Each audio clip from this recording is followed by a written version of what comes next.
Estimadas socias y socios de nuestra Asociación de Industriales Químicos de Chile, quiero darles una muy cordial bienvenida a nuestro webinar sobre actualización normativa 2021.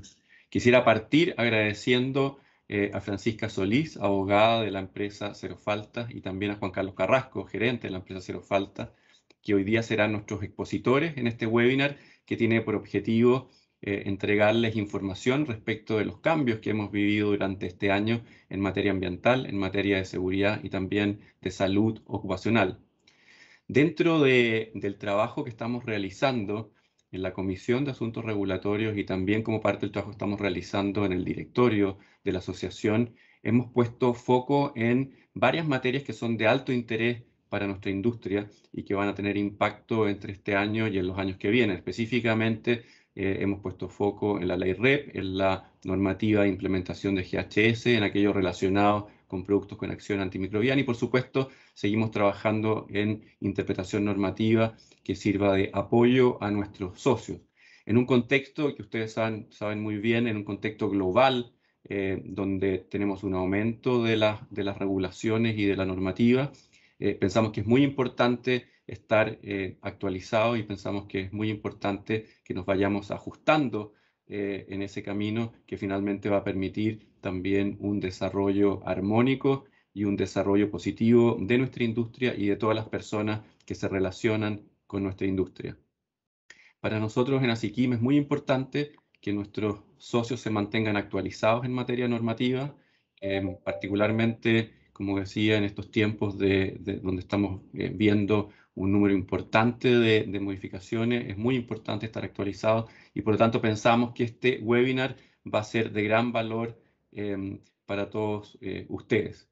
Quisiera, antes de darle la palabra a Sergio, para que presente en más detalle a los expositores, quiero nuevamente agradecerles a ellos por participar en esta actividad y quiero también agradecer a nuestra asociación, a nuestra Comisión de Asuntos Regulatorios por todas las horas que dedica a trabajar en estos temas y por toda la información que están siempre dispuestos a compartir y que finalmente termina siendo de gran valor para todos nosotros. Así que muchas gracias también a todos ustedes. Gracias nuevamente por unirse y participar en este webinar y Sergio, te doy la palabra ahora para que podamos partir y para que puedas presentar a nuestros expositores. Muchas gracias a todos. Muchas gracias, Carlos. Vamos a, antes que dar algunos datos logísticos, ¿no es cierto? Este webinar, al igual que el resto de los webinars de Asiquim, va a quedar grabado, así que para futuras referencias para los que asistan hoy día, después vamos a poder otorgarles un link de conexión.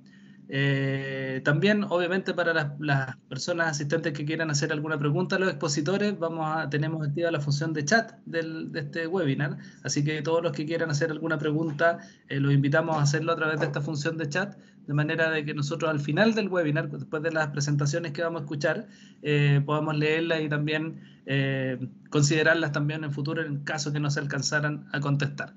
Quisiera entonces agradecer...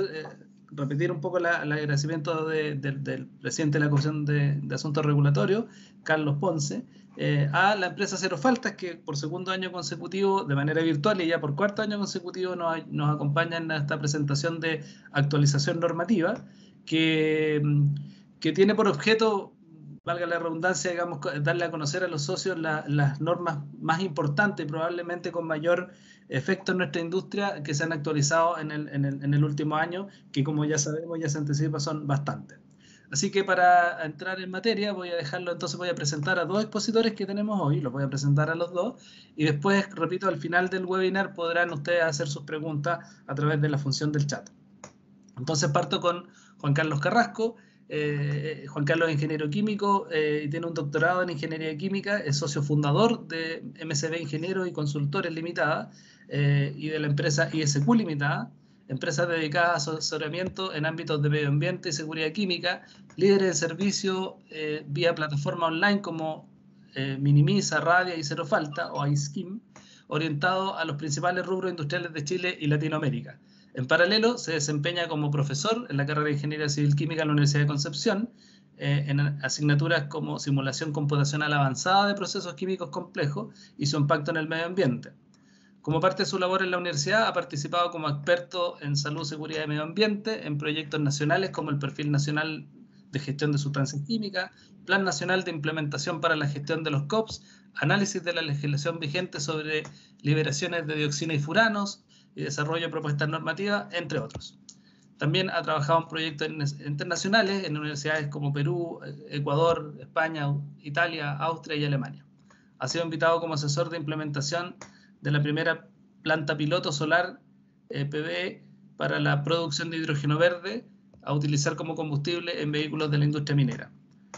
Como parte de la mesa de asuntos regulatorios de SICIM, ha sido invitado a participar también en la revisión de la ley REP, del Foro de Cooperación Regulatorio Latinoamericana, y además participa como expositor en seminarios y charlas en Antofagasta, Santiago y Concepción.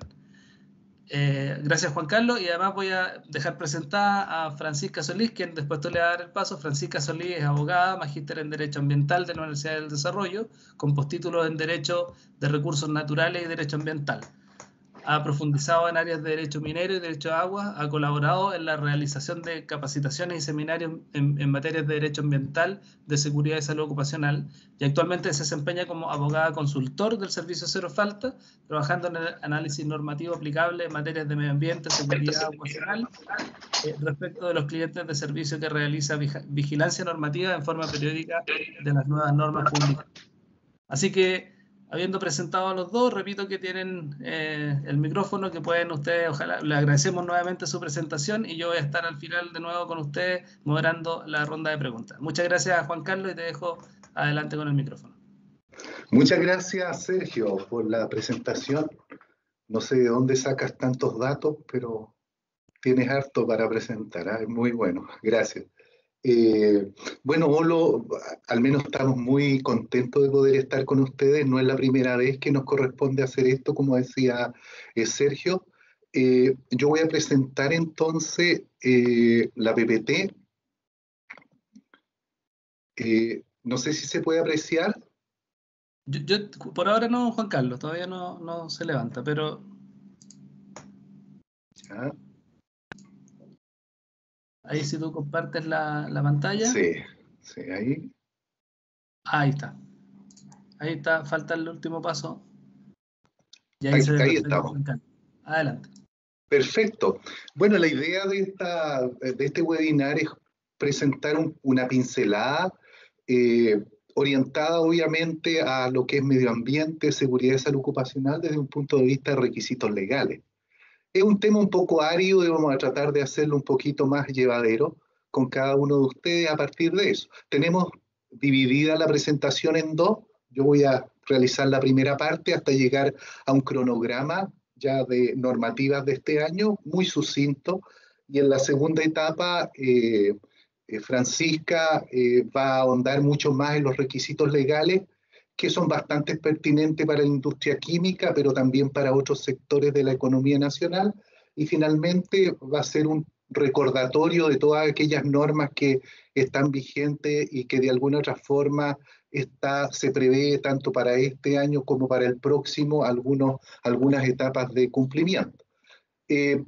Tal como comentaba Sergio, pertenecemos al Grupo Valora. Yo soy socio fundador hace 16 años atrás. Fuimos una empresa incubada en la Universidad de Concepción. Tenemos diferentes productos en plataformas web, ¿ya? Y uno de ellos es el servicio que está a mano derecha superior, Cero Falta. Una pequeña introducción de lo que nosotros hacemos. Todo parte por la vigilancia, tanto del contexto interno como externo normativo. Son 5 pasos en realidad. El segundo, la identificación de las normativas. Aquí aplicamos los conceptos y que en parte Francisca lo va a mostrar más adelante de las 3 derivadas. Yo soy ingeniero químico, civil químico, así me encanta ahí cálculo. Y dentro de eso, la primera derivada de identificar dentro de este mar de regulaciones que efectivamente aplica. La segunda derivada es que del cuerpo legal que aplica, hoy día vamos a ver varios que son los más relevantes que han afectado a nuestra industria durante este año 2021. Tenemos que definir qué artículos de todo ese cuerpo legal aplica. Tienen diferentes criticidades cada uno de ellos. Y la tercera derivada, que es el átomo, corresponde a cómo cumplo. Esa es la idea de esta presentación. Y en la segunda etapa, Francisca se va a orientar a eso. El tercer punto obviamente tiene que ver con la relación de operación diaria. De hecho, una parte sustantiva de las empresas que está en el webinar ha sufrido ya sea por el COVID o aumento o disminución de producción o modificaciones en las producciones, ha sufrido cambios de proceso que en parte también modifican ya sea resoluciones de calificación ambiental o cuerpos legales que pueden aplicar o empezar a aplicar. Esto obviamente lleva consigo una evaluación, una auditoría fundamentalmente, y lo final son lo típico que es un plan de acción asociado al mejoramiento del cumplimiento. En general, el tema normativo es bastante complejo, por lo tanto lo que interesa acá es saber fundamentalmente qué brechas tengo normativas y uno de los objetivos naturalmente de esta presentación es ayudarlos a encontrar esto. Yo me voy a detener fundamentalmente en un esbozo de la vigilancia. Espero contemplar, bueno, ahí trabajamos con Francisca, en los cuerpos legales tal vez que tienen más relevancia dependiendo las zonas del país y elementos transversales, naturalmente. Como comentaba, yo voy a presentar aquí los principales cambios introducidos en las materias MASO entre enero y agosto. Posteriormente, Francisca se detendrá en normativa destacada y en los recordatorios para que ustedes tengan ahí lápiz en la mesa y para que puedan anotar. Independiente que yo creo que esta presentación también se les va a hacer llegar a quienes la soliciten. Dentro de los principales cambios introducidos en el último periodo, hay más de 300 normas que de alguna otra forma aplican, ya sea de enero a agosto del 2021, de las cuales medio ambiente tiene cerca del 40%, general ocupa harto, porque mucho de lo que es normativa COVID, que aparecen semanalmente, ya están incorporados en esto, y neto de SSO, Seguridad, Salud Ocupacional, hay aproximadamente 22. Es decir, tenemos un universo de 300, un poco más, 333 ya normas respecto a esto, de las cuales las resoluciones, que son en la mayoría resoluciones exentas, como vamos a ver, son las que tienen un mayor número de esto. Sin embargo, los decretos, que muchas veces apoyan todo lo que es publicación de leyes, también tienen una cantidad de un 20% aproximadamente dentro de este marco.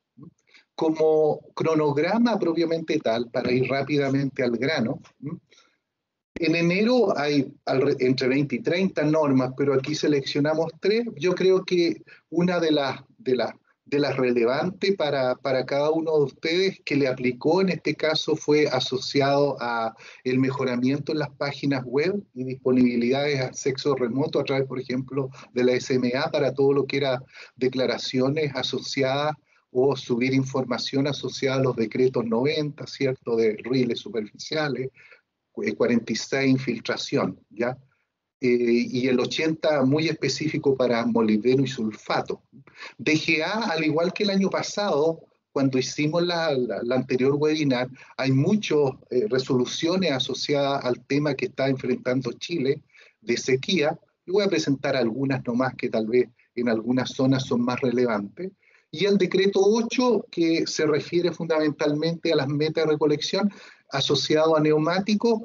La gran mayoría de las empresas, si bien los neumáticos son un problema, sobre todo en el norte de Chile, en el ámbito minero, ya no cabe duda que esta legislación lo más interesante que tiene, que a 8 años, es decir, de aquí al 2030, debería estar de acuerdo al tipo de neumático, el tipo B, por ejemplo, un 100% se debería recolectar y el tipo A un 90%, que es interesante y por lo tanto desde un punto de vista también de impacto económico en Chile es relevante. Nosotros, cuando estuvimos trabajando con el Ministerio hace 10 años y con la CONAMA anterior a eso, estimábamos negocios derivados asociados a la ley REP, y uno de los elementos de la REP es neumático, más o menos 5.000 millones de dólares, y hoy en día es mayor que eso, en función de las cantidades y precios que estamos trabajando. Respecto a febrero, no cabe duda que el número 2, que está acá, el decreto 57, para nosotros como industria química ha sido el más relevante.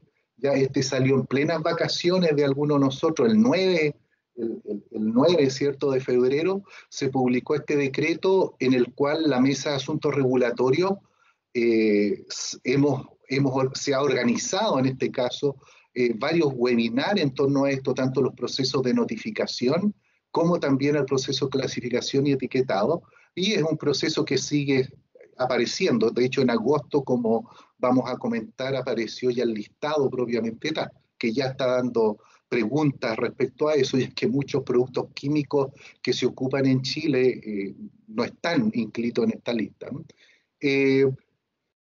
Bien, en marzo yo creo que el 12 también, como mencionaba Sergio, es el gran decreto asociado a todo lo que son las metas de recolección de envases y embalaje.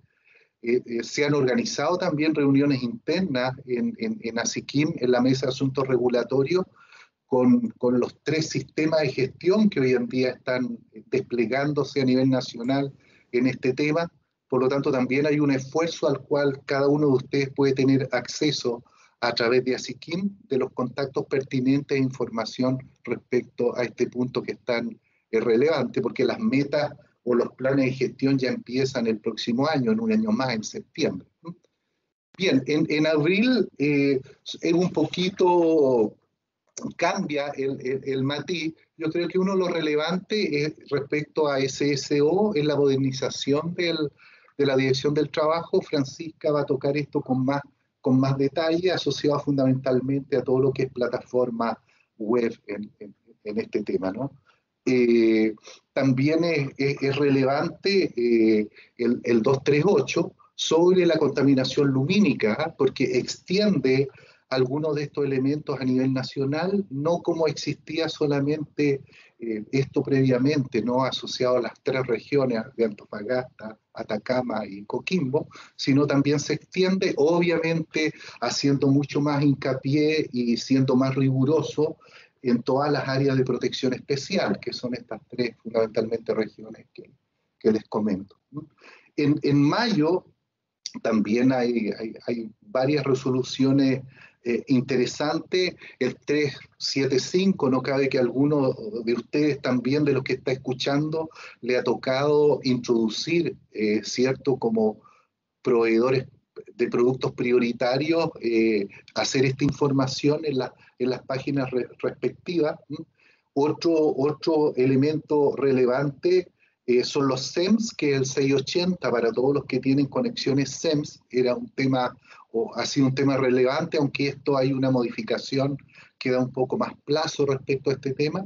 La 743 de la SMA también es un tema relevante que apunta fundamentalmente a los grupos electrógenos, ¿ya?, y motores de combustión interna asociados a producción de energía, y esto no cabe duda que en gran parte de nuestra industria hay este tipo de generadores, ¿ya? En junio, ¿ya? Tal vez uno de los relevantes que es la ley 21.342 del Ministerio del Trabajo, ¿cierto?, y Previsión Social, que manifiesta todo este tipo de protocolos asociados al COVID y también hace obligatorio el contrato de un seguro, ¿cierto?, al trabajo de quienes están eventualmente expuestos a algún tipo de elemento. Lo otro, destacar que también en junio, me parece que aquí no lo tenemos, pero está no, acá está. La ley que también mencionaba Sergio, que es la 21.349, asociada a fertilizante bio, al menos estimulante, que también es un poco parecido al 57, ¿no?, que habla de la clasificación y etiquetado, pero en vez de notificación, aquí habla de registro de productores importadores, que naturalmente se espera operativizar esta ley a través de los reglamentos respectivos.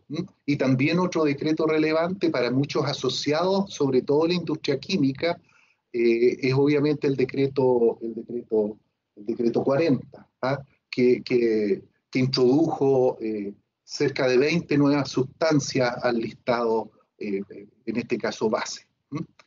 Bien, para ir finalizando y ya dejar a Francisca, en julio también aparecen un par de regulaciones que son las más relevantes en realidad de todo el universo que aparecen cada mes, que son, como mencionaba, entre 20 y 30.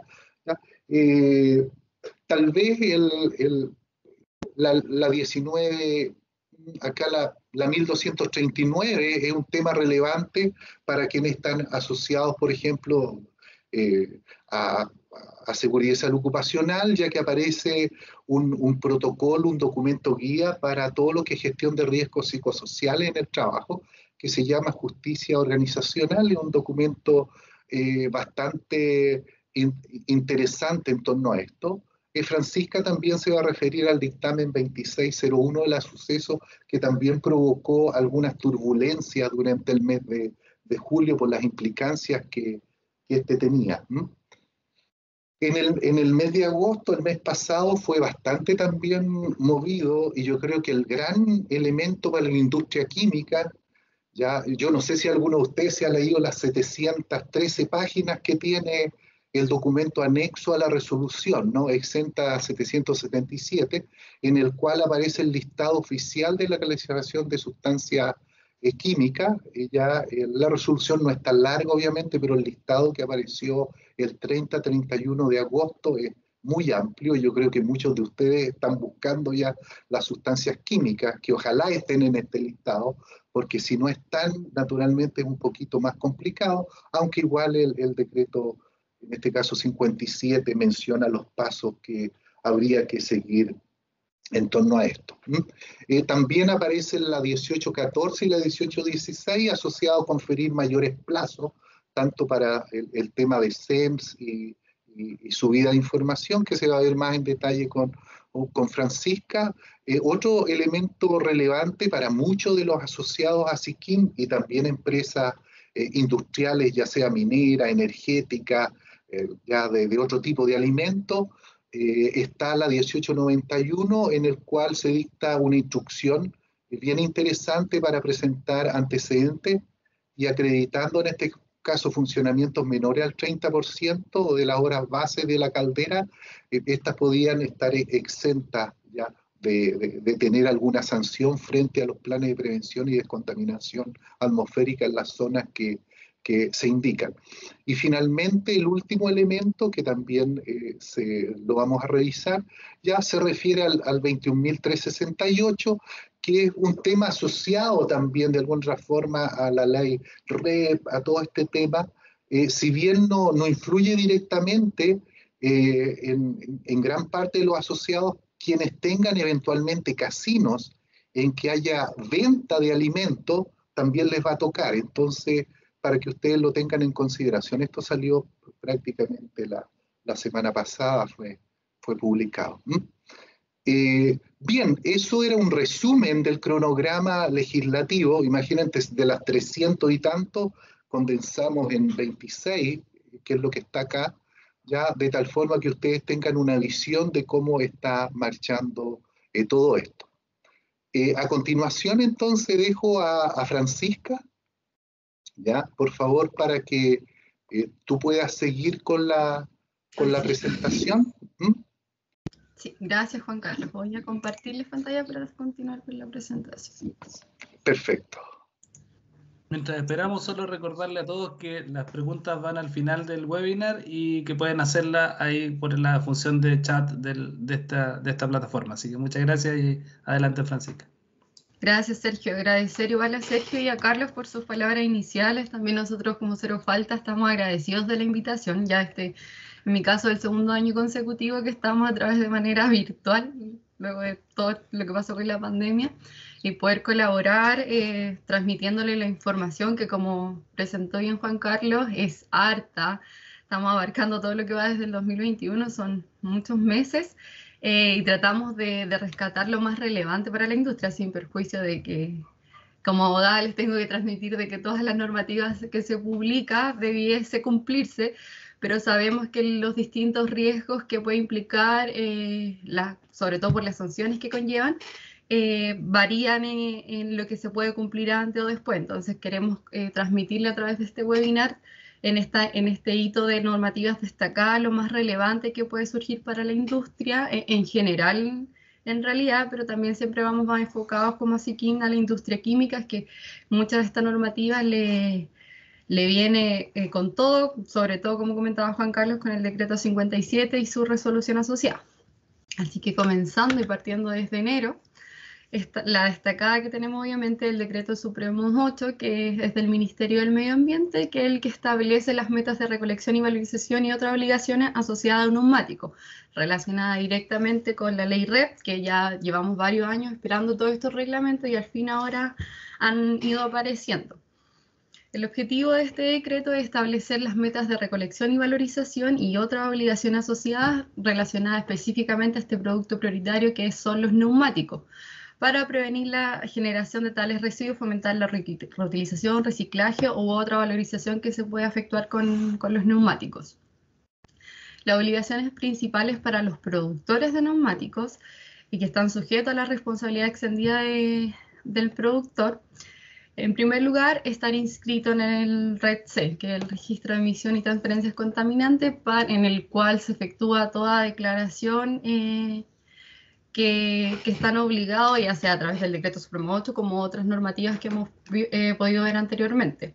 También organizar y financiar la recolección de los neumáticos fuera de uso en todo el territorio nacional, así como su almacenamiento, transporte y tratamiento en conformidad con la normativa vigente. Como pueden ver, es bien amplio en ese sentido. Y cumplir con todas las metas que establece este decreto, ya sean recolección o valorización de estos neumáticos fuera de uso. Continuando con las obligaciones de los productores, también es cumplir con las obligaciones asociadas que correspondan en conformidad al título 4, que son todas estas metas de valorización que se pretenden de aquí a 4 o 5 años más. Asegurar también que la gestión de los neumáticos fuera de uso se realice por gestor autorizado y registrado, también de acuerdo a la normativa vigente. Pudimos ver también a través de estos meses que hay dos normativas asociadas a este decreto que cumplen con esto, con las obligaciones que tienen que tener estos sistemas de gestión para registrarse, todas las autorizaciones que deben tener, porque no es llegar y poner a disposición estos neumáticos fuera de uso con cualquier persona o con cualquier gestor que no esté autorizado. Y también velar porque la información comercial sensible que sea compartida con ocasión en cumplimiento de estas obligaciones, ya sea con las declaraciones en el RED-C o cualquier otra que exija la ley, no pueda ser conocida por otros productores, o sea, la confidencialidad de estas informaciones. Y estas entran en vigencias diferidas. Los títulos 1, que son las disposiciones generales, y el 2, que son las obligaciones para los productores de neumáticos específicamente, entran en vigencia desde su publicación, que ya está en vigencia desde a partir del 20 de enero de este año, y el título 3, que en cuanto a las metas de recolección y valorización de estos neumáticos fuera de uso y las obligaciones asociadas a esta, entrar en vigencia en un plazo de 24 meses contado desde la publicación, o sea, 2 años. Tenemos hasta el 2023 para llegar a estas metas que se propenden de acuerdo al uso de los neumáticos que tengan y a la cantidad de neumáticos fuera de uso que vayan produciendo. Nosotros siempre como Cero Falta tratamos de todo este tema legal que puede ser tan complejo de repente, sobre todo para gente que no son abogados y que está un poco alejado del ámbito del cumplimiento legal, tratar de traducirlo lo más fácil. Entonces tratar de identificar en estas normas cuáles son realmente los artículos de las leyes o decretos que tienen realmente la obligación y que dicen tú debes hacer tal cosa para cumplir con esto y no estar en una falta o contrario a la ley.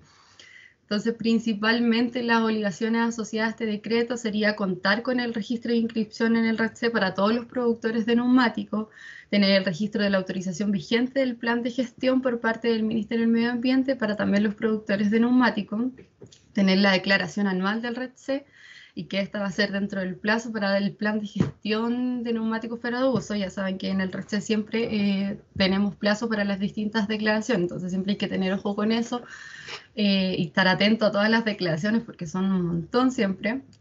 También tener el registro de presentación al Ministerio del Medio Ambiente del informe del avance de las actividades realizadas en el primer semestre, ya que como mencionaba, esta tiene una vigencia gradual, pero sin perjuicio de que las metas se tengan que cumplir en 2 o 3 años más, hay que ir trabajando desde ya. También el registro de la presentación al Ministerio del informe final certificado por las entidades técnicas autorizadas por la Superintendencia con las actividades realizadas durante el año anterior. Esto siempre va a ser al 31 de mayo del año siguiente de lo que se declare. También tener la autorización del Ministerio del gestor de neumáticos fuera de uso, lo que les comentaba que tiene que ser un gestor autorizado. El registro en el RETC del informe del Ministerio de opción para la valorización de los neumáticos fuera de uso en caso de que estos se quieran valorizar. El registro de la presentación al Ministerio del informe del avance de las actividades realizadas en el primer semestre del año en curso. Esto también va a ser al 30 de septiembre de cada año. El registro de la presentación al Ministerio del informe final de certificados por entidades técnicas autorizadas por la SMA. Como pueden ver, son varias autorizaciones, y la comunicación al Ministerio todo esto a través del RETC, del sistema de gestión que informará en su nombre y representación cuál es la valorización de los residuos que deben ser certificados por entidades técnicas autorizadas. Como pueden ver, siempre está toda información son declaraciones a través del RETC, propendiendo a toda la autorización y que todo esté en regla. Siguiendo en febrero, obviamente el destacado en febrero, como mencionaba Juan Carlos, el Decreto Supremo 57 del Ministerio de Salud, que aprueba el reglamento de clasificación, etiquetado y notificación de sustancias químicas y mezclas peligrosas. Este principalmente establece los criterios y obligaciones relativas a la clasificación, etiquetado, las notificaciones y la evaluación de los riesgos de estas sustancias y mezclas también peligrosas, que deben cumplir todos los fabricantes e importadores, con el objetivo de proteger la salud humana y el medio ambiente. Por lo tanto, es bien amplio, podemos abarcarlo en estas dos mezclas, en estos dos mundos, que es medio ambiente y seguridad y salud ocupacional, ya que no propende solamente por el riesgo que implican estas sustancias peligrosas para la salud humana, sino también lo que puede ocasionar hoy en día para el medio ambiente, que cada vez sale más normativa en este sentido. También para clasificar como peligrosas las sustancias y mezclas se considerarán los peligros físicos, los peligros para la salud y los peligros para el medio ambiente, que se describen en el título 2 de características y criterios de peligrosidad para la clasificación de estas sustancias y mezclas de este reglamento. Y también aplica a las sustancias y mezclas clasificadas como peligrosas de acuerdo a la normativa y que no estén reguladas por normativas especiales, o sea, todo lo que queda fuera.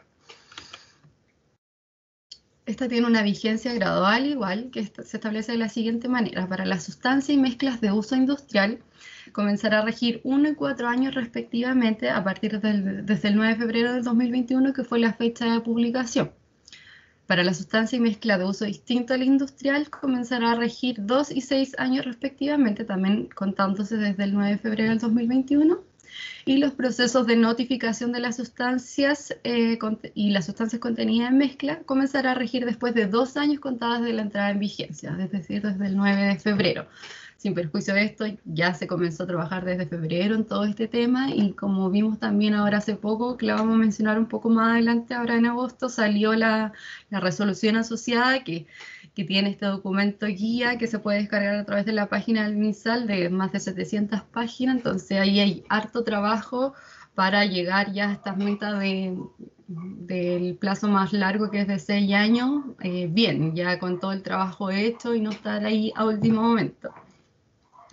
Y también señalar que a partir de la entrada en vigencia que se vaya realizando gradualmente, se derogará el artículo 4 del Decreto Supremo 144, que reglamenta la producción, distribución, expendio de uso de solventes orgánicos nocivos para la salud, y el título 12 del Decreto Supremo 43, que es el reglamento de almacenamiento de sustancias peligrosas. También dándole el sentido de la traducción de lo que se debe cumplir, tenemos que se debe contar con el registro de declaración de las nuevas sustancias químicas o las mezclas peligrosas en el sistema de notificación de sustancias, que es previo a su comercialización, fabricación o importación. Contar con el registro de declaración cada 2 años en el sistema de notificación de sustancias para cada sustancia química o mezcla peligrosa con fabricación o importación de más de 1 tonelada anual. Esto va a ser al 30 de agosto de cada año. Contar con hojas de datos de seguridad actualizadas para cada sustancia o mezcla peligrosa fabricada o importada. Esto es muy importante, ya que son todos los datos de lo que se está manejando en esta sustancia o mezcla. Contar con las etiquetas de seguridad de conformidad en cada envase de sustancia o mezcla peligrosa fabricada o importada. La evaluación de peligro actualizada para las sustancias o mezclas fabricadas o importadas no incluía en este listado oficial de la clasificación de sustancias, ya que como podemos ver, que hemos visto también en webinario anterior respecto a este GHS, es que todas estas mezclas que no estén en este listado oficial deben tener una evaluación de peligro propia y ser presentadas ante el Ministerio.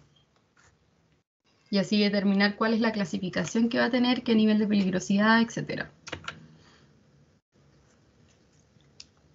Eso sería en cuanto al GHS, dándole paso a marzo, la destacada en marzo, también volvemos a lo que es la ley REP, que se publicó el decreto supremo 12 del Ministerio del Medio Ambiente, que es el que establece las metas de recolección y valorización y otras obligaciones para envase y embalaje. Por lo que ahora nos dedicamos a este producto prioritario de envase y embalaje, con el objetivo de también prevenir la generación de residuos, fomentar la reutilización o valorización. ¿A quién aplica esta norma? Es aplicable directamente a los envases que se introduzcan en el mercado, con la excepción de los envases reutilizables que no se consideran introducidos en el mercado para efecto del cumplimiento de estas metas establecidas en el título 3 del decreto. Por lo tanto, todo envase que cumpla con estas características y que no sea reutilizable le va a aplicar esta normativa. Y ahí va a depender de quién lo introduce o quién es el productor en el mercado, las distintas obligaciones. En cuanto a los envases de sustancias peligrosas, que es una de las preguntas que siempre surge, son aquellos envases que contienen sustancias peligrosas según la definición que contempla el decreto 43 del Ministerio de Salud, que aprueba el reglamento de almacenamiento de sustancias peligrosas o el que lo reemplaza. Actualmente sigue vigente el 43. Adicionalmente, para efectos de este decreto, los envases que contienen el producto prioritario aceites lubricantes son considerados envases de sustancias peligrosas, ya que eso no lo considera el 43, pero también como el tema de los lubricantes también es un tema de productos prioritarios, serán considerados como sustancias peligrosas estos envases, entonces se van a manejar de distintas formas. Define el decreto supremo como envases primarios, los va a clasificar como domiciliarios y no domiciliarios. Sin perjuicio de ellos podrán permanecer además las categorías de envases reutilizables, como hablábamos anteriormente, que es lo que quedan fuera de este decreto. El Ministerio también va a dictar una resolución que identificará con precisión los productos que constituyen envase, indicando además a qué categoría corresponden.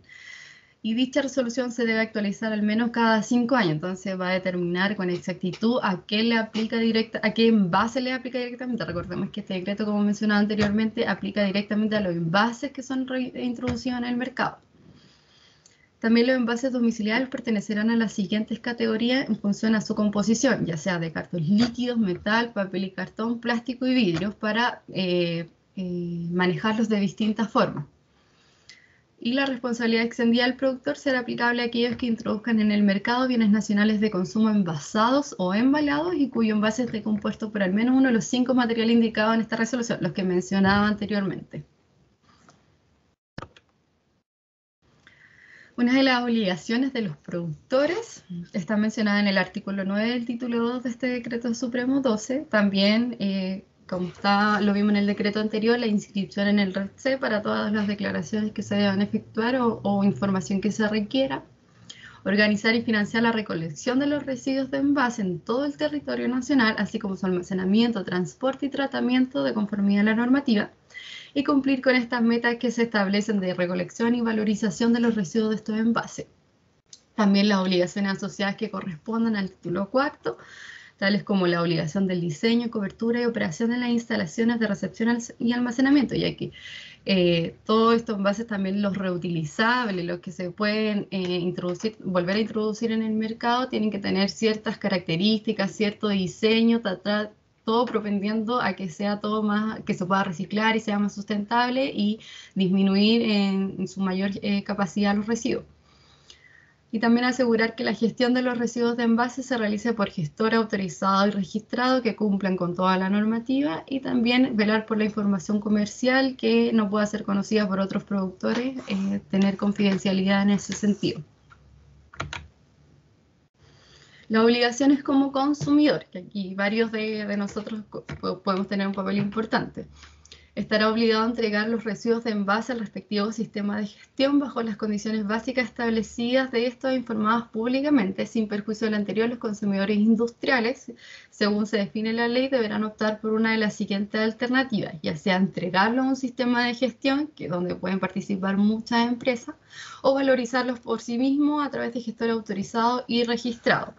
Lo que hemos sabido que opiniones de varios de nuestros clientes, que es mucho mejor integrarse un sistema de gestión y colaborar con otras empresas para este sistema de gestión puede ser una forma más llevadera y más fácil de efectuar. Como consumidores particulares son las municipalidades que se van a encargar de estos residuos. Y también tienen vigencias diferidas. Las disposiciones generales y las obligaciones a los productores de envase e embalaje entrarán en vigencia a partir de la publicación, que fue el 16 de marzo del 2021. Y en cuanto a las metas de recolección y valorización y otras obligaciones asociadas, como el tema del etiquetado o los materiales que se utilicen en estos envases, ya sea lo reutilizable o no, entrarán en vigencia en un plazo de 30 meses contados desde la publicación, es decir, desde el 16 de marzo.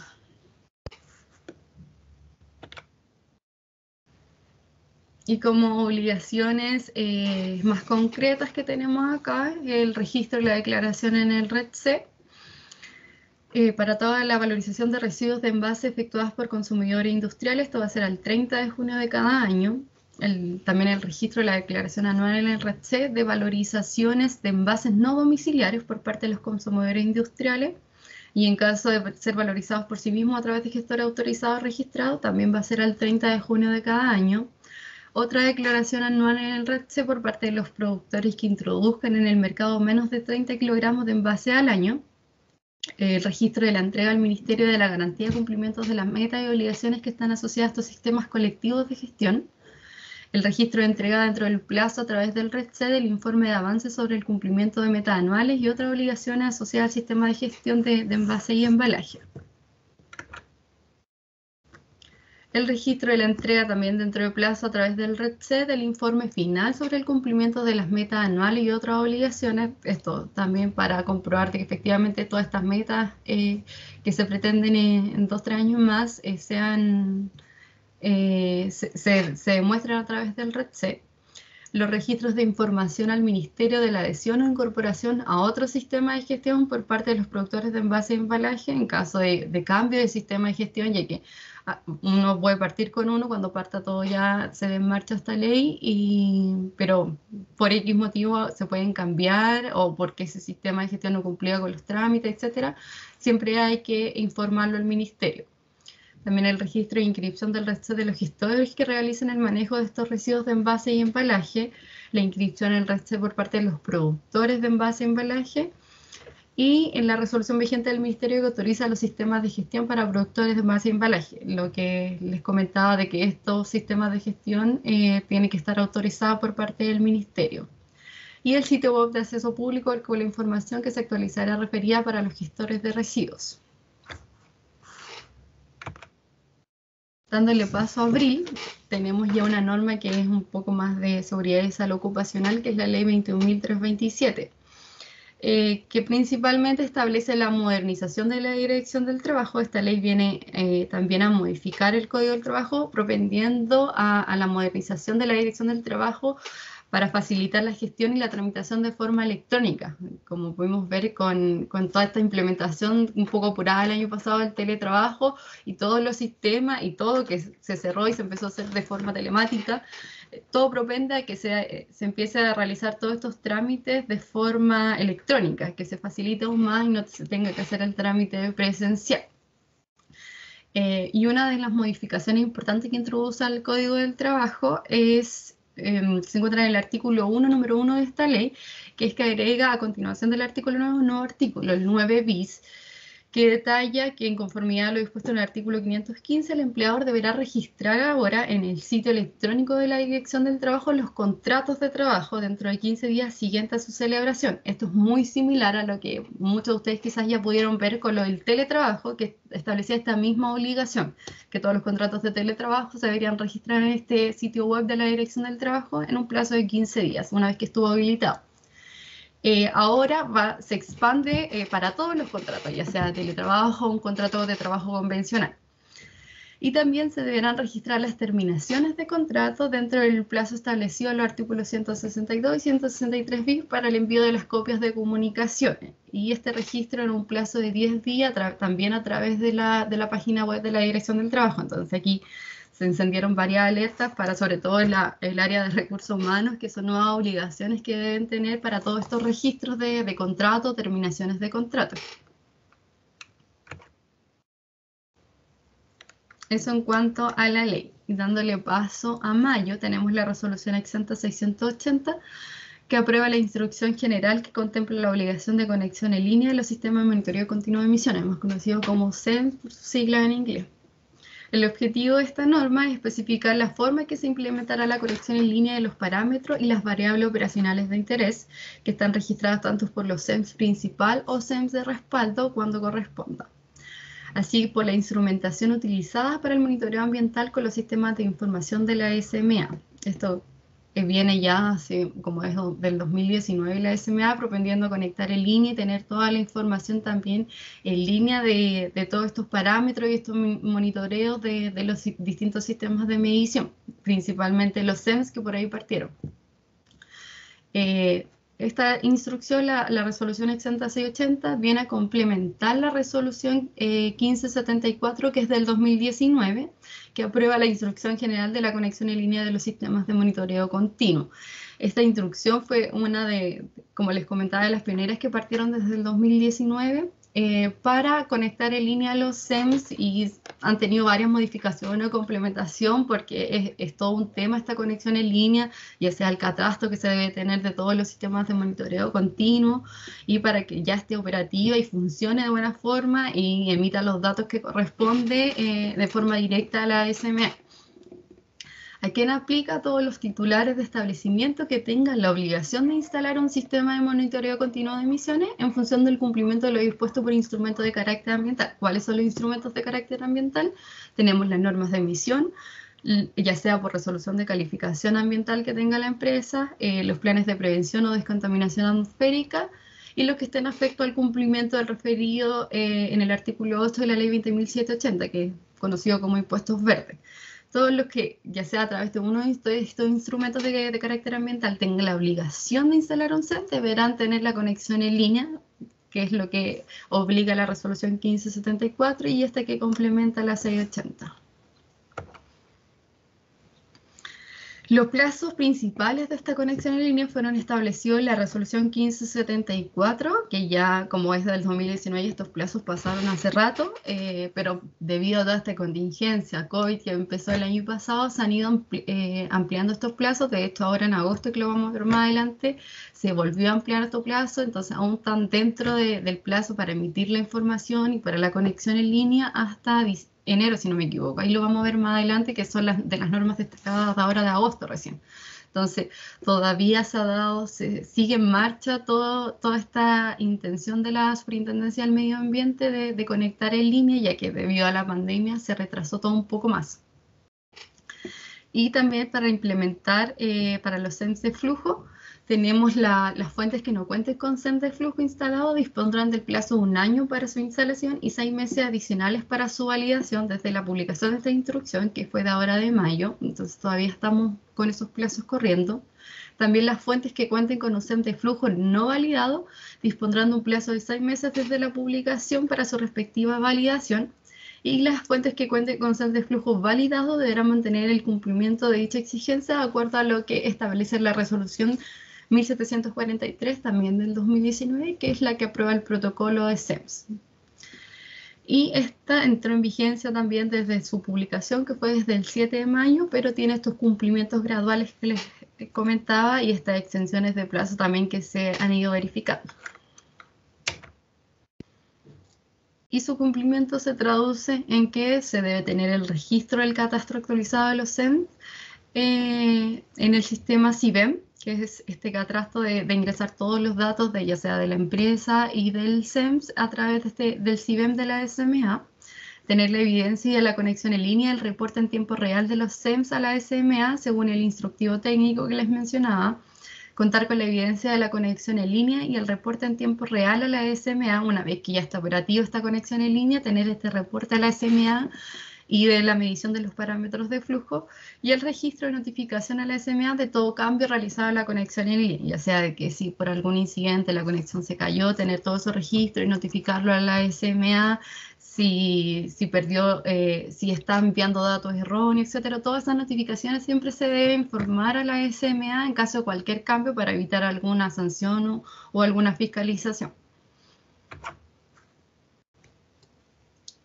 También en mayo tenemos la resolución exenta 743 que aprueba el protocolo de conexión y reporte de variables operacionales de motores de combustión interna para generación eléctrica, que indica: el objetivo de esta es permitir agilizar la fiscalización de fuentes emisoras de tipo de grupo electrógeno a través de la conexión en línea de las variables operacionales de acuerdo a lo indicado en la tabla 1 de esta resolución, que establece las exigencias para esta instrucción. Esta es una de las primeras normas que viene a traer obligaciones para los grupos electrógenos, ya que antes solo teníamos a través de los PPDA, que como bien saben, los PPDA aplican por región, entonces, o por cierto territorio determinado, entonces no era generalizada. Esta sí es generalizada. Aplica principalmente a las fuentes afectadas de esta instrucción, corresponden a grupo electrógeno y a motores de combustión interna para generación eléctrica, afecto a los siguientes instrumentos de carácter ambiental. Hoy en día aplicaría a los PPDA de Santiago, que es a través del Decreto Supremo 31, el Decreto Supremo 6, que es el PPA para las comunas de Concepción Metropolitano, el Decreto Supremo 15, que establece el PPA para el Valle Central de la región de O'Higgins, y también a través del artículo 8 de la ley 20.780, que es el impuesto verde, sin perjuicio de que se infiere de que esta resolución se pueda modificar o salga una que la complemente y se pueda ampliar a otros PPDA. Por ahora es solo a esto y a las fuentes que estén afectadas al impuesto verde. Las obligaciones que establece es las exigencias de este protocolo sería el catastro de los grupos electrógenos y el reporte de línea de las horas de funcionamiento y consumo de combustible. Esto también todo a través de la página dispuesta por la SMA del CISAT. Los plazos para el cumplimiento de estas disposiciones sería luego de la publicación de esta instrucción, hay un plazo de 3 meses para que la SMA habilitará el módulo de catastro del CISAT, o sea, ese plazo se cumplió ahora en agosto, y posteriormente el titular tendrá 3 meses para realizar el catastro de sus grupos electrógenos. Y la conexión se deberá estar operativa a partir desde el 1 de enero del 2022. O sea, tenemos el plazo, en resumen, tenemos el plazo hasta ahora, hasta noviembre, para que el titular realice este catastro y luego hasta enero del 2022 para ya que esté operativa la conexión en línea. Y su vigencia fue a partir desde la publicación desde el 7 de mayo del 2021. Y como criterios a cumplir sería tener el registro de inscripción actualizado de los motores de combustión interna para la generación eléctrica, que incluye los grupos electrógenos, por cierto, en este módulo del catastro que yo les mencionaba a través de la plataforma del CISAT del Ministerio, que debiese ya estar habilitada porque el plazo se cumplió ahora en agosto. También contar con el reporte de línea de la SMA de los datos operacionales del motores de combustión interna para generación eléctrica, que incluye los grupos electrógenos, y que tengan una potencia mayor o igual a 50 kW y que operen por más de 100 horas al año calendario, que es la tabla que les mostraba anteriormente. Y esto obviamente se va a comprobar una vez que esté operativa esta conexión en línea, luego de enero del 2022. Y también tener el plan de aseguramiento de calidad y control para los datos enviados a través del reporte de línea de la SMA para estos motores de combustión interna de generación eléctrica, todo esto con el objetivo de que los datos sean reales y confiables. Ya dándole paso a junio, otra de las normas destacadas y que también causó harto revuelo en la industria en general es la ley 21.342, que establece los protocolos de seguridad sanitaria laboral para el retorno gradual y seguro del trabajo en el marco de la alerta sanitaria por la enfermedad de COVID-19 y otras materias que indica, principalmente enfocado a este retorno o vuelta a la normalidad, sobre todo en la industria, y que muchas más personas volvieron a trabajar de forma presencial y para evitar mayores contagios debido al COVID. los alcances y las obligaciones, siempre esta norma va a estar vigente y va a aplicar mientras persista la alerta sanitaria, que fue decretada a través del Decreto Supremo número 4 del 2020, que surgió en enero del 2020. Esto es distinto, que muchas veces se puede confundir con la declaración de estado de excepción constitucional, que vence ahora el 30 de septiembre. Esta alerta va a seguir vigente sin perjuicio de que el estado de excepción constitucional vence ahora en septiembre y no se renueve, hasta que se modifique esta alerta y se emita algún otro decreto supremo que establezca de que se acabó la alerta sanitaria. Se ve difícil que se acabe la alerta sanitaria, ya que seguimos con COVID, bajaron los casos, pero seguimos con COVID, así que lo más probable es que sea por harto tiempo más esta alerta. Una de las obligaciones del empleador es que deberá implementar esta modalidad de trabajo a distancia o de teletrabajo que se establece a través de la Ley 21.220 para todos los trabajadores que debido a su naturaleza o funciones lo permitan, que pueda realizar funciones a través del teletrabajo y que padezca alguna condición de riesgo, ya sea que esté a cargo de un menor de edad o de un adulto mayor o con alguna enfermedad de cuidado, etc. El trabajador también no podrá ser obligado a concurrir a estos trabajos en tanto dicha obligación no sea cumplida por el empleador, y si las naturalezas del trabajador no fueren compatibles con las modalidades de trabajo a distancia o teletrabajo, el empleador lo puede destinar a labores que no requieran atención de público o que evite el contacto permanente con terceros que desempeñen funciones en dicho lugar de trabajo, ya sea principalmente para evitar mayor riesgo o contacto con muchas personas y evitar el riesgo de contagio. Y también los organismos administradores del seguro de la Ley 16.744 tendrán que elaborar dentro del plazo de 10 días, plazo que ya se cumplió claramente, contado de esta publicación de la ley, un protocolo tipo para las empresas adheridas o afiliadas, debiendo basarse en las instrucciones de los sucesos y contenidos mencionados en el artículo 4 de esta ley.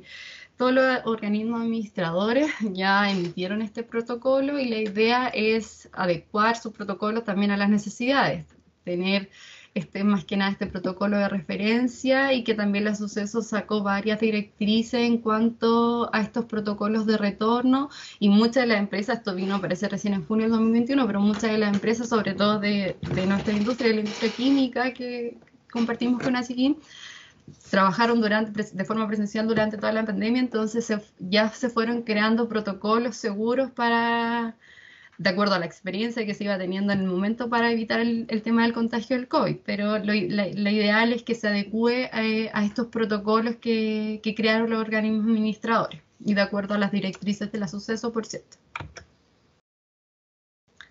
Y también la otra parte de esta ley importante es que establece un seguro individual obligatorio de salud asociado al COVID-19 en beneficio de los trabajadores. La obligación de esto va a ser del empleador de contratar este seguro y entregar el comprobante de su contratación a los trabajadores. Es en favor de todos los trabajadores del sector privado que estén sujetos al Código del Trabajo y que estén desarrollando sus labores de manera presencial, ya sea total o parcial. Muchas empresas adoptan estos protocolos de por ejemplo, ir de forma presencial semana por medio, cada 2 semanas. Si ya hay un trabajo presencial, se debe contratar el seguro, ¿ya? Esto con el objetivo de financiar o reembolsar los gastos de hospitalización o rehabilitación con cargo del trabajador que estén asociados a la enfermedad del COVID-19. Y se excluyen obviamente de esta obligatoriedad de contratar este seguro para los trabajadores que hayan pactado el cumplimiento de su jornada laboral a través del teletrabajo o trabajo a distancia, pero de manera exclusiva. Si el trabajo, se entiende por esto, de que si el trabajador, por a veces motivo, aunque esté realizando teletrabajo, tenga que concurrir a las instalaciones de la empresa o a visitas a terrenos, deberá tener este seguro. Y este seguro contemplará asimismo una indemnización en caso de fallecimiento natural del asegurado ocurrido durante el periodo de vigencia de esta póliza, ya sea por el contagio del virus que ocasiona el COVID-19. En cuanto a la vigencia y terminación de este seguro, la vigencia del contrato seguro será por 1 año, sin perjuicio de que, por ejemplo, se desvincula al trabajador de la empresa, va a seguir vigente este seguro por 1 año. Si el término del plazo de esta vigencia de la póliza aún permanece en la alerta sanitaria, que era la que le mencionaba, que se decretó a través del decreto 4, el empleador deberá contratar un nuevo seguro o renovar el que se encuentre vigente. O sea, este seguro va a durar por toda la alerta sanitaria, como les mencionaba, o lo que pase primero. Si la alerta sanitaria termina antes de que este seguro esté vigente de un año, seguirá la vigencia de un año. Ya, esta ley entró en vigencia inmediata y se aplicará durante el tiempo que les mencionaba de la alerta sanitaria establecida por el Decreto Supremo 4. Esto apunta específicamente a COVID-19, totalmente. Y como criterios para poder dar cumplimiento a esta ley es tener el protocolo de seguridad sanitaria laboral COVID implementado, tener evidencia de esta implementación y no solo en papel, eso es muy importante. Tener el registro de la aplicación de teletrabajo, trabajo a distancia o ya sea cambio en los puestos de trabajo, readecuación para trabajadores que acrediten tener alguna condición de riesgo en cuanto a la enfermedad de COVID-19. Evidencia e identificación de los trabajadores que acrediten alguna condición de riesgo para implementar este trabajo a distancia o teletrabajo o cambiar de puesto de trabajo en caso de ser necesario. Y tener el seguro individual obligatorio de salud asociado en favor de los contratados en favor de todos los trabajadores que se requiera. Ya pasando a julio, tenemos la resolución exenta 1239 del ISP que aprueba el documento guía para la gestión de riesgos psicosociales en el trabajo en el marco de la justicia organizacionales. Entrega las orientaciones para incorporar la justicia organizacional en la gestión de los riesgos psicosociales por parte de las empresas o instituciones del país. Desde el año 2020, más o menos el año pasado, viene sacando varios documentos del ISP orientados a esto mismo, a que las distintas áreas y niveles de la empresa puedan intervenir, ya sea en los riesgos psicosociales, riesgos ergonómicos, también vimos una guía, para que se pueda saber o conocer en general cuáles son las mayores dolencias, por decirlo así, de la industria o dónde hay que poner más énfasis para tratar estos temas, en este caso psicosociales. El alcance de esto es para los profesionales y técnicos del área de la gestión de personas, para el área de gestión de riesgos, los comités paritarios y sindicatos de la empresa e instituciones del país, para que puedan gestionar la justicia organizacional, o sea, que todas las áreas de la empresa puedan intervenir, contribuyendo a la intervención de los riesgos psicosociales y promoviendo una cultura de justicia donde todos los actores que componen sean conscientes de los alcances de su comportamiento con los otros miembros de la organización, tanto en forma vertical como horizontal. La población objetivo de esta guía está diseñada para ser utilizada en las empresas e instituciones independientes de su rubro y tamaño, complementando la asesoría de los organismos administradores, la ley 16.744 y de los profesionales de salud, así como también quienes desempeñan en la gestión de personas y prevención de riesgo y salud laboral. O sea, bien amplia, blanca varios hitos y se puede tener de referencia en todas las empresas. Así que es una buena guía, como varias de las otras que ha sacado anteriormente el ISP, como les mencionaba.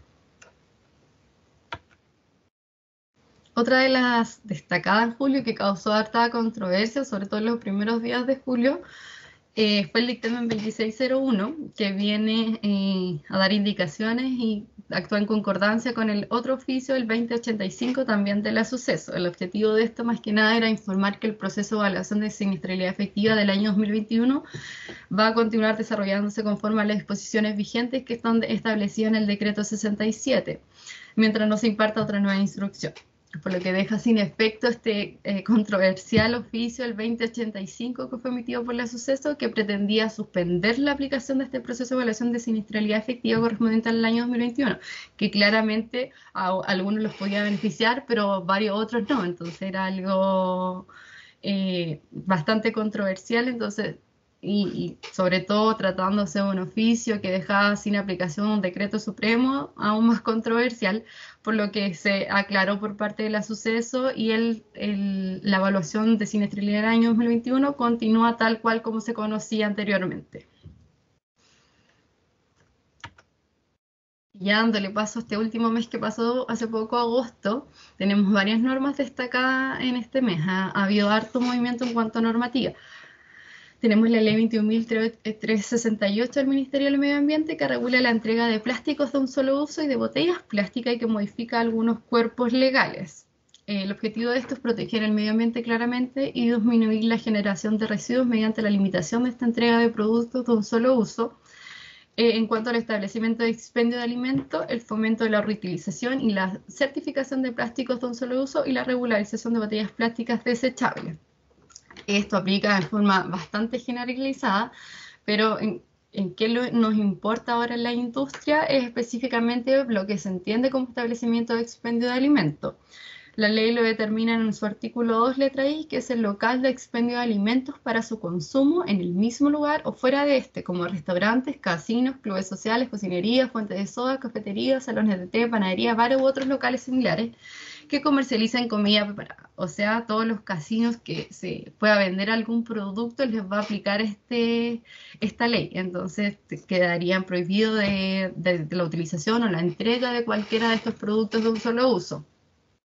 ¿Y qué se entiende por productos de un solo uso? Serían los vasos, tazas, tazones, cubiertos, ya sea tenedores, cuchara y cuchillos, los palillos, pocillos, mezcladores, bombillas, platos de copa, caja o envases de comida preparada, las bandejas, los sachets individuales y tapas que no sean de botella, en tanto estos no sean reutilizables. O sea, mucho de lo que se entrega hoy en día estaría ya fuera del mercado.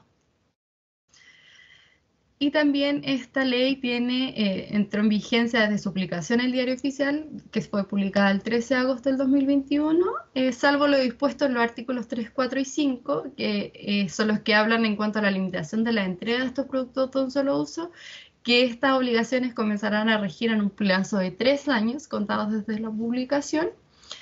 Y cualquiera sea, que esto aplica a los productos de un solo uso, cualquiera sea el material que estén compuestos, excepto para los que están compuestos por poliestireno expandido, en cuyo caso lo dispuesto en esos artículos comenzará a regir en un plazo de 6 meses contados desde la publicación de la presente ley. O sea que ya todos estos productos que se entreguen, que sean de este material de poliestireno expandido, en 6 meses quedarán prohibidos.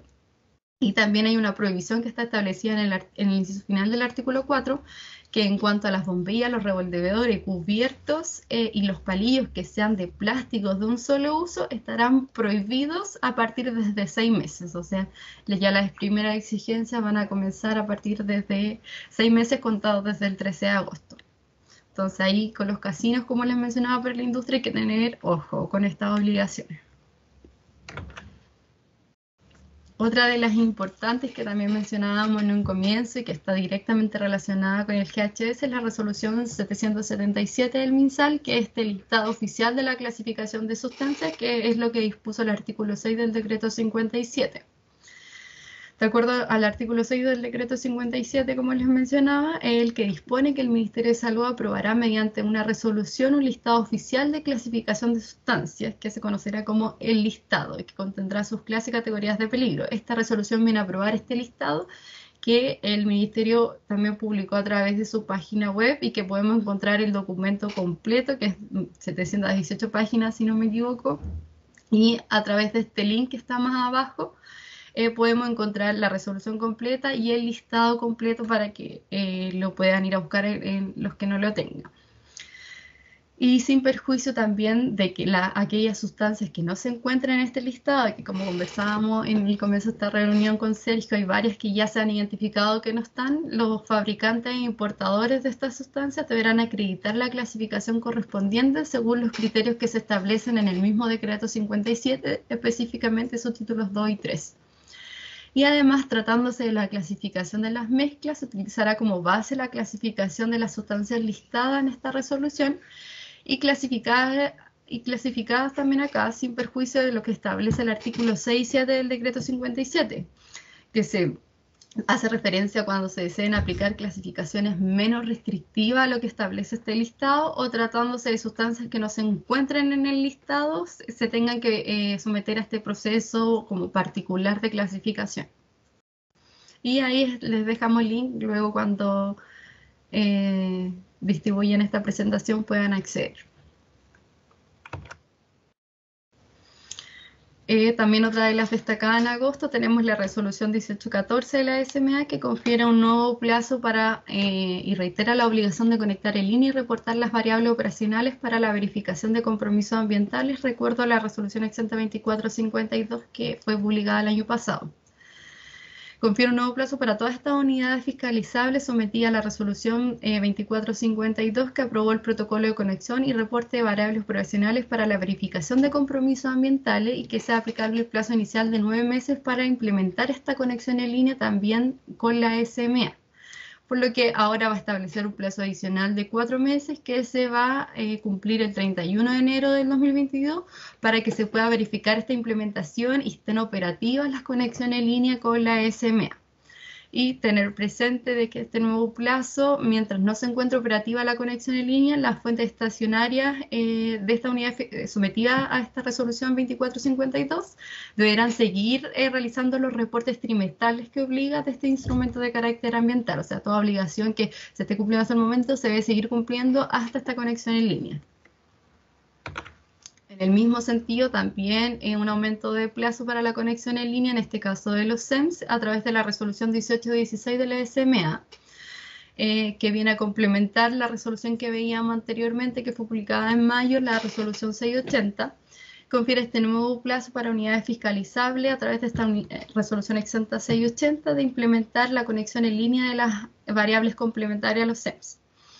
Este plazo también es un plazo de 4 meses que se cumpliría el 31 de diciembre del 2021, por lo que los que aún no se han conectado en línea tienen este plazo hasta fin de año. Y también la misma salvedad que todas las obligaciones de los reportes que se deban realizar ante la SMA deben seguir haciéndose hasta que esté operativa la conexión en línea. Y también tenemos la resolución 1891 que dicta instrucciones generales relativas a la presentación de antecedentes para acreditar funcionamiento menor al 30% de las horas en base anual para calderas afecta a los planes de prevención de contaminación atmosférica que indica. El objetivo es que establece los antecedentes que deberán presentar anualmente los titulares de fuentes de tipo calderas y que puedan optar a quedar exentas del cumplimiento de los límites de emisión según los contaminantes de material particulado, dióxido de azufre y dióxido de nitrógeno según corresponda, de acuerdo a los respectivos PPDA aplicables. ¿A quién aplica por el momento esta instrucción? Son los que estén afectos al PPDA de Concón, Quintero, Puchuncaví, con fuentes estacionarias de tipo caldera, ya sean nuevas o existentes, con potencia térmica nominal igual o mayor a 30 kW térmico, para el PPDA del Concepción Metropolitano, también con fuentes estacionarias de tipo calderas, nuevas o existentes, que tengan una potencia térmica nominal menor a 75 kW y cuyas calderas tengan un funcionamiento menor al 30% en horas de base anual. Y lo anterior podrá aplicar también para los PPDAs que sean publicados con posterioridad a esta instrucción y que tengan estas medidas de este tipo. Actualmente va a ser solo PPDA de Concón, Quintero, Puchuncaví de Concepción, sin perjuicio de que puedan haber modificaciones y que aplique a otros PPDA o los nuevos que puedan surgir. Y para acreditar el funcionamiento menor al 30% en las horas de base anual, los titulares de fuentes estacionarias de tipo caldera existentes o nuevas deberán acreditar en el CISAT de la SMA. Lo que se requerirá para esta acreditación es que el establecimiento esté catastrado, que esté introducida en este sistema el CISAT toda la información de ya sea de la caldera y de la empresa. La frecuencia que deberán reportar deberá existir la acreditación de los límites de emisión con una frecuencia semestral. Las horas de cálculo se deben realizar también en base anual. Por lo tanto, el reporte de información se debe hacer anualmente a más tardar el 31 de marzo del año siguiente, se reportará el año anterior. Los plazos para reportar la información será el estipulado en cada uno de los PPDA que le es aplicable, actualmente como les mencionaba, Concón, Quintero, Puchuncaví y Concepción. Para acreditar el funcionamiento menor al 30% de la hora en base anual, para las calderas nuevas será desde que se instale esta caldera nueva, por lo que ya está vigente esta resolución, y para las calderas que ya existen previa a la publicación de esta resolución, será de 3 años desde la publicación del respectivo plan. O sea, estos fueron publicados en el 2020, tenemos que contar a partir de la publicación de los PPDA. ¿Ya? Y en su defecto, el plazo para la presentación de los informes siempre será más tardar el 31 de marzo del año siguiente. En cuanto a normas destacadas, y como último punto, ya finalizando esta presentación, algunos pequeños recordatorios de normas anteriores, pero que surgen obligaciones ahora en estos meses. Podemos recordar que el Decreto Supremo 56 del MinSal, que se publicó en el 13 de octubre del 2020, que es el reglamento sobre obligaciones de disponer de desfibriladores externos automáticos portátiles en los establecimientos y recintos que indica, habían establecimientos industriales, entró en vigencia aplicación de este decreto a partir desde el 1 de septiembre, o sea, hace unos días atrás, salvo aquellas obligaciones que entraron en vigencia en octubre del 2020, que era en cuanto a capacitaciones. Por lo que todas las obligaciones de este decreto ya deben estar cumplidas a partir del 1 de septiembre. La resolución exenta 2452, que es la que aprueba el protocolo de conexión y reporte de variables operacionales, respecto al reporte trimestral de estas variables operacionales de fuentes estacionarias, que se debe realizar a través del CISAT de la SMA, tiene los siguientes periodos. Ahora deberían reportar en octubre el tercer trimestre de este año, que es de julio a septiembre, que es como lo más cercano.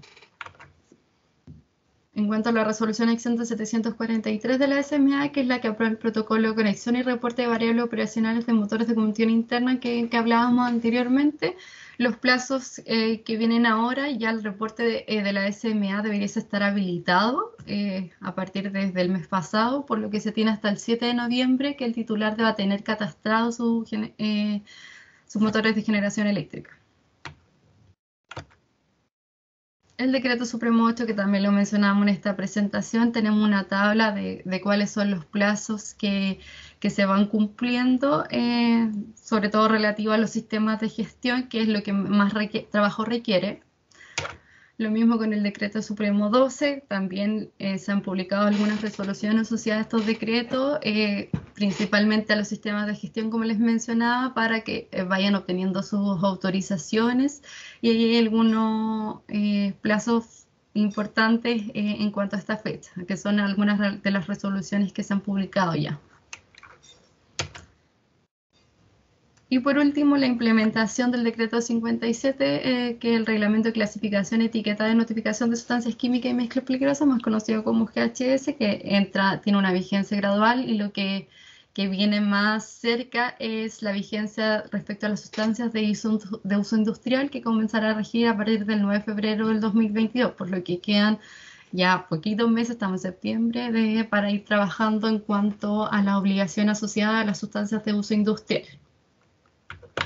Y esa fue nuestra presentación de actualización normativa, como pueden ver, bastante extensa, y eso que la tratamos de acomodar lo más posible, pero fueron todo lo que va del año 2021. Espero les haya gustado, y ahí cualquier duda Sergio nos puede hacer saber. Muchas gracias a todos por la atención. Muchas gracias, Francisca. Efectivamente dejamos pasar mucho tiempo entre la última y esta, así que se acumularon hartas modificaciones en un año que además fue particularmente movido en temas de actualización normativa, así que le agradecemos harto el esfuerzo de haber tratado de resumir todo esto, y bueno, está muy completa la presentación. Mira, hay dos preguntas por ahora, igual invito a los que están conectados a hacer preguntas a través del chat, pero voy a leer las que están acá puestas. No sé si las tuvieron tiempo de leer, pero de todas maneras las voy a leer. Una dice, según el decreto 57, la hoja de seguridad y la etiqueta deben tener una dirección local en Chile, número de teléfono de emergencia local. ¿Qué ocurre con las empresas que no tienen entidad jurídica en Chile? Y aquí dice algo que lo voy a leer como está. Solo incluiremos la dirección de la empresa en el extranjero, por ejemplo Estados Unidos, y nuestro cliente, que es el que tiene entidad legal en Chile, debiera adaptar la hoja de seguridad con la dirección local en Chile cuando el producto llega a puerto. Es una pregunta en realidad. No sé cómo la interpretan. Sí, lo que pasa es claro, o sea, pegándose directamente a la ley, hay que tener esta obligación, porque a pesar de que este GHS es muy similar a las normas internacionales que ya conocemos, aplica en Chile. Entonces, en caso de cualquier accidente o peligro, cualquier problema que pudo haber ocasionado esta sustancia, hay que saber dónde dirigirse. Entonces, hay que cumplir con esta obligación y tratar, como ahí se mencionaba, de corregirlo una vez que llegue, por ejemplo, a Chile y poner la dirección local. Lo que hemos visto hasta ahora, Sergio, en todo lo que es HDS, es justamente lo que comentaba Francisca. O sea, tenemos muchos asociados a la industria química, a la industria minera y otros, que importan productos químicos, y por lo tanto ellos adecúan la hoja de seguridad siendo responsable la industria acá, cuando no tienen un proveedor nacional, ¿ya? Por lo tanto, la recomendación es incluir, si yo soy una empresa minera, una empresa química, estoy importando un producto, naturalmente los datos de mi compañía acá en Chile. Bien, sí, es una interpretación que respaldamos como asociación. De hecho, sabemos que la implementación del decreto 57 tiene harto paño que cortar, como se dice, van a haber hartas definiciones que se van a ir dando en el paso a paso. Pero efectivamente, en términos de la hoja de seguridad, los responsables son los que manejan el producto acá en Chile, y eso es más antiguo que el GHS, también está así definido en el decreto 43. Por lo tanto, en los procesos de importación, efectivamente la hoja, por ejemplo, tiene que estar en español, no puede estar en inglés. Entonces, efectivamente hay una responsabilidad del importador que es más antigua que el GHS. La próxima pregunta dice, en relación a la ley 21.342, ¿el seguro individual obligatorio también es obligatorio para las personas que las personas que emiten boletas de honorario? No. Ahí la salvedad, claro, como determina la ley, esto aplicaría a los trabajadores del sector privado, solo sector privado, sujeto al contrato regidos por el Código del Trabajo. O sea, se traduce a un contrato de trabajo como lo conocemos todos. Entonces, estos serían contratos particulares, entonces no debería estar, que son siempre por servicio específico, entonces no deberían estar sujetos. Perfecto. Y aquí otra pregunta dice, en relación al decreto 57... No, ¿qué relación tiene el decreto 57 con la norma 382 y la resolución 408? No sé si quieres contar tú, Juan Carlos. Parto yo, y tú sigues con la 408. Claro, bueno, lo hemos conversado, Sergio ha organizado varios webinars asociados a este tema, ya justamente, ya sea con Cristian Brito, que ha estado un par de veces con nosotros, y Mabel también, Oyarzún. Ya, bueno, el tema de fondo que 382 empieza a morir ya con la entrada en vigencia que lo mencionaba, de hecho, Francisca, ¿no? En febrero del próximo año. Está explícito ya en el decreto 57. Ahora hay un periodo de transición que hemos también conversado, las estrategias, sobre todo por la hoja de seguridad en la sección 2, de compartir, tal vez mantener 382 y GHS. Yo creo que es una de las estrategias. Eso en respecto al 382. Respecto al 408, tú, Francisca, has estado más metido en eso también. Claro, o sea, el tema de la 408 no, hasta el momento sigue vigente, no se ha derogado, se puede inferir de que se ha derogado y que se reemplace, o también puede existir de forma paralela. En tema legislativo, no, uno puede esperar cualquier cosa. Pero claro, propende a ir desplazando un poco estas normas más antiguas y un poco complementar toda esta información. Es como la relación que tienen. Mira, aquí hay una pregunta muy parecida, que dice, ¿qué pasa con la norma 2245 y el decreto 57? Es similar a lo que hemos conversado y ahí, de hecho, integrantes de nuestro grupo participan en la mesa del INN de la 2245 de nuestra empresa y claro, iba a salir una nueva versión y todo muere con esto, ¿no? Porque el 57 tiene todo versado, las 16 secciones, tiene todo explicado respecto al tema, ¿ya? Tiene mucha coincidencia, si en la sección 2 podría ser tal vez la que es un poco más diferente. Hay varias preguntas, bueno, aquí hay otra pregunta que tiene que ver con GHS, también la voy a leer, pero antes también contarles que, bueno, como saben los socios de Asikim, nosotros estamos trabajando en conjunto con el Ministerio de Salud y otras asociaciones para la implementación del decreto, y ahí estamos revisando las compatibilidades o incompatibilidades que puedan ocurrir, por ejemplo, en términos de la hoja de seguridad, y ya hay varias soluciones propuestas. No me voy a adelantar porque es algo que está en curso, digamos, pero ahí hay varias modificaciones que se están estudiando para que la implementación no tenga tanta complejidad, en particular con el tema de la hoja de seguridad. Así que eso ya hay buenas noticias que no voy a adelantar, pero que sí sepan que estamos trabajando en ello con el Ministerio. Aquí dice, en el decreto 57, la notificación de sustancias, dice único representante, cuando la sustancia se fabrica fuera de Chile y hay muchos importadores de la misma sustancia, o cuando hay mucha información confidencial y el fabricante no quiere compartirla con todos los importadores. ¿Puede la empresa utilizar una herramienta como REACH como único representante o algún esquema similar?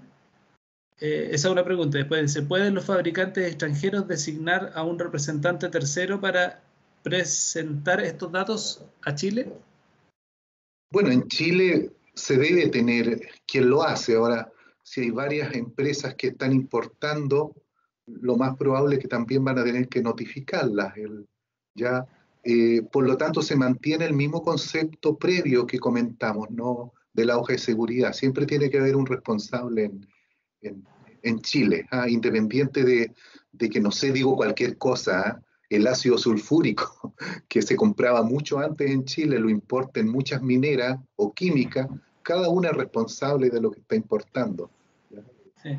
Ese es el concepto. Sí. La notificación no es un registro, por lo tanto se hace efectivamente a cada vez y cada persona que lo hace. Esto hay que recordar que tiene la intención de generar un inventario, por lo tanto Así es. Cada importador tiene que hacer una notificación que es bianual, pero que tiene que ver con las cantidades que importa, más allá de la clasificación de la sustancia.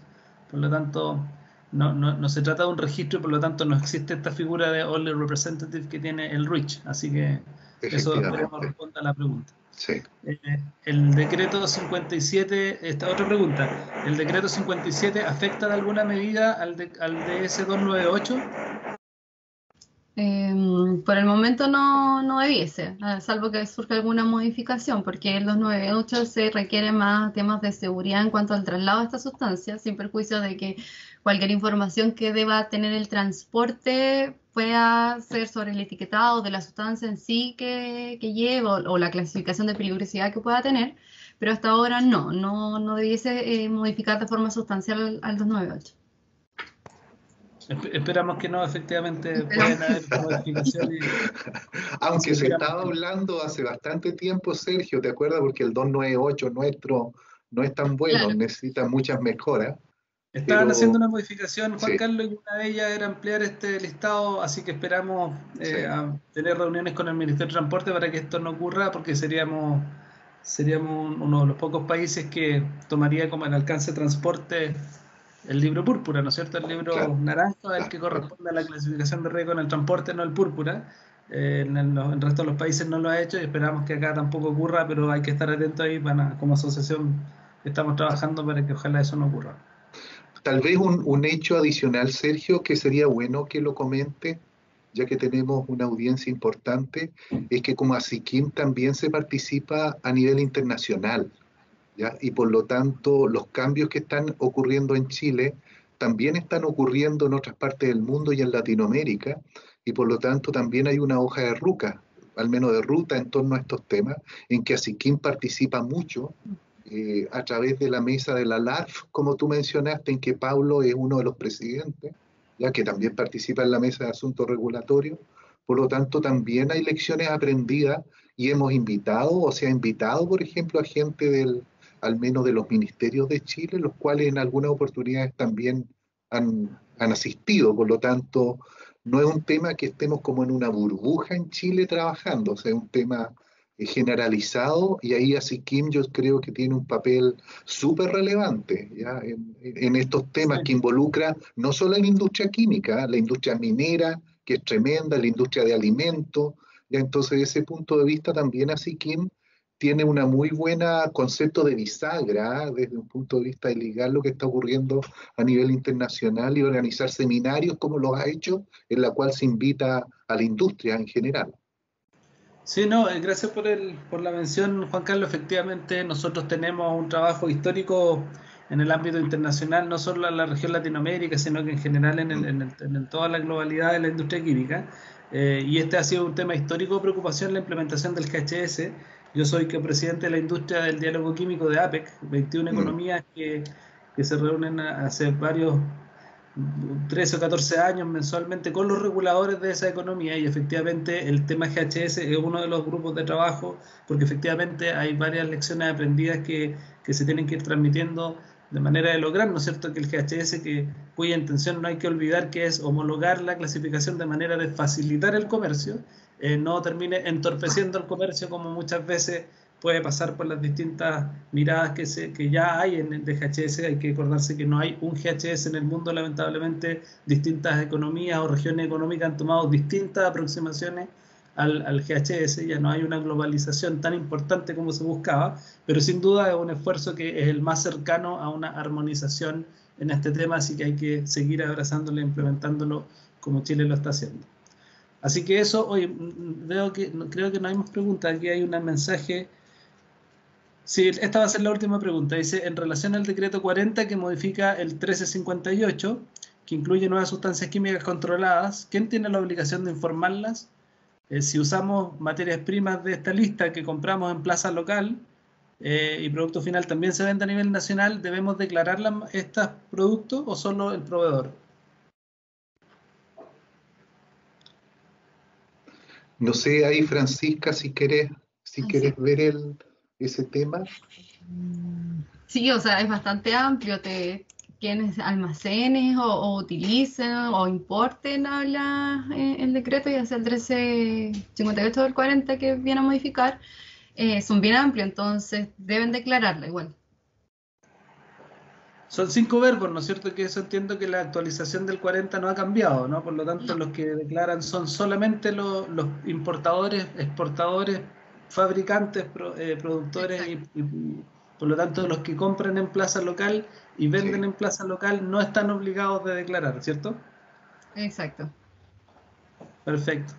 Oye, bueno, muchas gracias. Ha sido un webinar muy nutrido de información, muy interesante. Agradecemos enormemente y nuevamente la presencia y la presentación de Francisca Solís, abogada de Cero Falta, y Juan Carlos Carrasco, ingeniero químico y gerente de operaciones de Cero Falta. Así que agradecemos mucho su concurso su apoyo, como siempre, y por supuesto dejamos a todos los asistentes a este webinar invitados a seguir participando activamente con la asociación y a contactarse con nosotros ante cualquier duda que tengan con respecto a los cumplimientos regulatorios, que es una de las cosas que la asociación ha tomado con fuerza en los últimos años. Así que muchas gracias, Francisca, muchas gracias, Juan Carlos, y nos vemos a todos el resto en otro webinar de ASIQUIM. Muchas gracias.